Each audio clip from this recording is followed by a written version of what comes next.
Senator Rand Paul from Kentucky. So much to talk to him about. Now, today, Senator Rand Paul will be speaking at an anti-IRS rally. That's today at noon. Specifically, it's called Audit the IRS, and this is sponsored by a Tea Party group. Senator Paul, thanks for joining us. What does that mean, Audit the IRS? What are the plans here?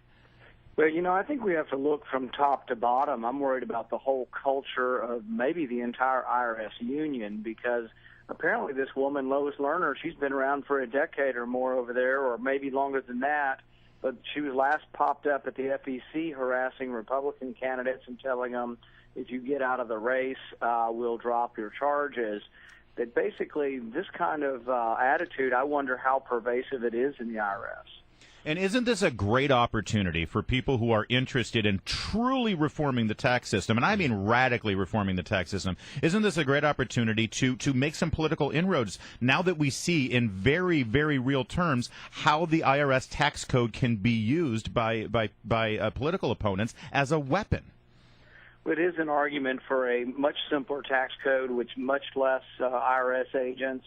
And I basically am a promoter of a flat tax with very few deductions. You could fill out on a simple index card, and you'd have very few, if any, IRS agents. Senator Paul, Alan West here. Thanks for joining us. Glad to be with you. Yeah, one of the questions I have, and I agree with you on, going to a flat tax, and eventually maybe we could transition to a fair tax, consumption-based tax. But over in the House, Representative Tom Price from Georgia has a piece of legislation, H.R. 2009, which looks at defunding the IRS involvement with the Affordable Care Act. Is there any possibility we could get some type of steam built up on the Senate side to maybe come up with some type of companion legislation, and how could we get that going through?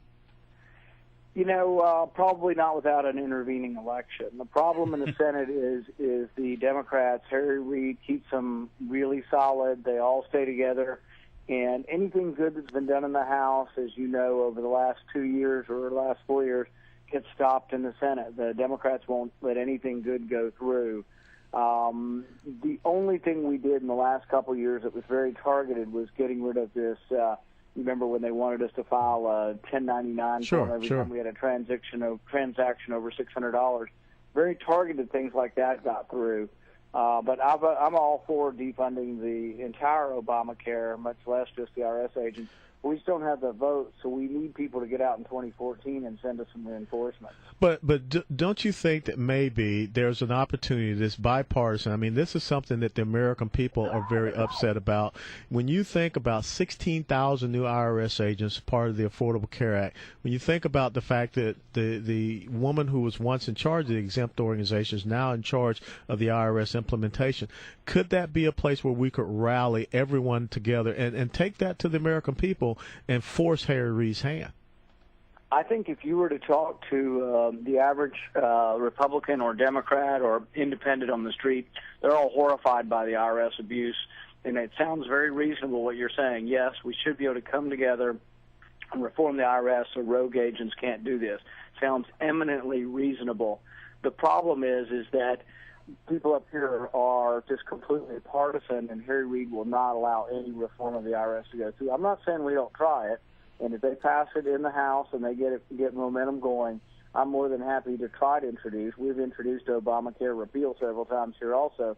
We just don't, the Democrats will not break with the president, and there's no way they're going to allow us to do anything to reform the IRS, but really they should be punished for that in the next election. Senator Rand Paul of Kentucky is our guest, and you talk about how Harry Reid has his caucus there very, very tightly managed. But, when it comes to immigration, he doesn't need that tightly managed there because he's got plenty of Republicans on his side as well. I know, Senator, that you have spoken very eloquently about reforming our immigration system and being able to open up the American dream to many people who are here illegally. However, are you concerned at all about this process and the fact that this is an over 1,000-page bill full of a bunch of stuff people still don't understand, and it really looks like border security, a fundamental thing that many conservatives want to see addressed, isn't really being addressed in an effective way?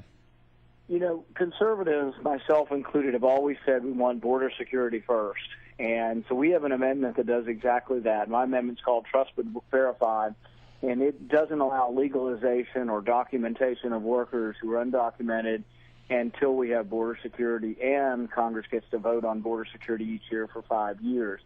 The other side, though, has now come out explicitly. The authors of the Gang of Eight bill have explicitly come out and said that they will not allow legalization to be contingent upon border security. I think that basically now becomes a fatal flaw of the bill. And if they're unwilling to work with us to say that border security comes first and that the legalization process only occurs if border security is occurring, I really think that it's a fatal flaw, and I don't see many conservatives in the Senate supporting it. So you will oppose this bill if you're not satisfied with border security? Yeah, if they don't allow Congress to vote each year on whether or not the border is secure, I don't think they can get my vote.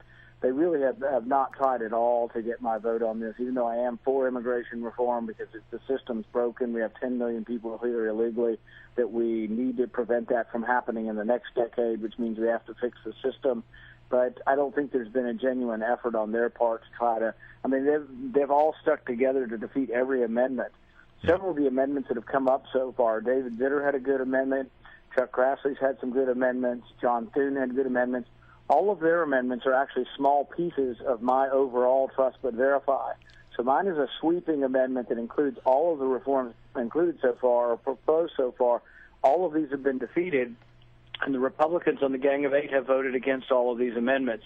So really, they say they're for making the bill stronger, but they're steadfastly opposing any reforms at this point. Senator Rand Paul, it's always good to have you. Let's face it, we could have you on. We know you could talk for 13 hours on a topic like this, but we're going to have to get me started. We're going to have to cut it short here. Thanks for joining us once Thanks, again. Senator. The Audit the IRS rally occurs today at noon on Capitol Hill. Also, by the way, his dad, Ron Paul, is being honored by the Competitive Enterprise Institute at a dinner Thursday night, and Senator Paul will be speaking at that.